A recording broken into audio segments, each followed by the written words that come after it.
astaamaha lagu garto qofku in uu camalkiisa tala saartay oo camalkiisa uu aaminay in uu wax u gooyo waxaa ka mid ah marka dembi ka dhaco ama cibaadadiisu hoos u dhacdo ama khayrkiisu yaraado in rajadii uu ilaahay ka qabay ay hoos u dhacdo.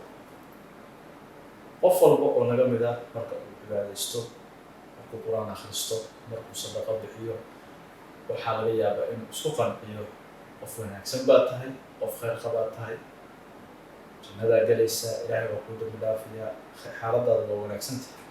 laakiin dhanka kale markii wax ka khaldamaan oo qofku uu dembi galo, cibaadadiisu daciifto, uu maaragtay naqsi dareemayo, rajada uu ilaahay ka qabo hoos bay u dhacaysaa.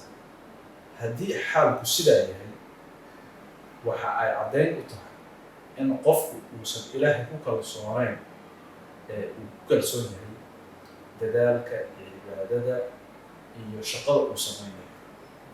fahamka noocaasina waa faham khaldan. ilaahay subxaanahu wa tacaala nebigiisa waxa uu noo sheegaya in jannada qofna uusan ku galayn dadaalkiisa iyo cibaadadiisa iyo waxbixintiisa, balse uu ku mudanayo maaragtay ilaahay deeqtiisa. nabi maxamed baa la weydiiyey, xataa adiga nebi allow ma ku jirtaa oo camalkaaga iyo cibaadadaada jannada ku geymaysa kuma goyso miyaa baa yidhi. wuxuu yidhi xataa aniga ima goyso.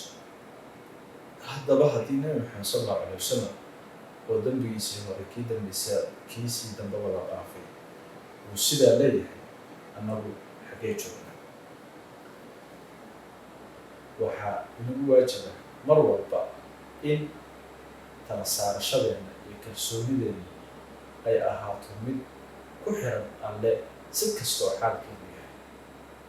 ama aan ahaano dad cibaadaystay oo toosan oo maaragtay acmaal fiican ku sameeyey, ama xaaladdu ha naga xumaato oo maaragtay khalad ha naga dhaco.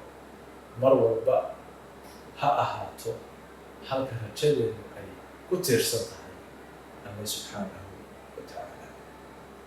assalaamu calaykum waraxmat ullaahi wabarakaatu.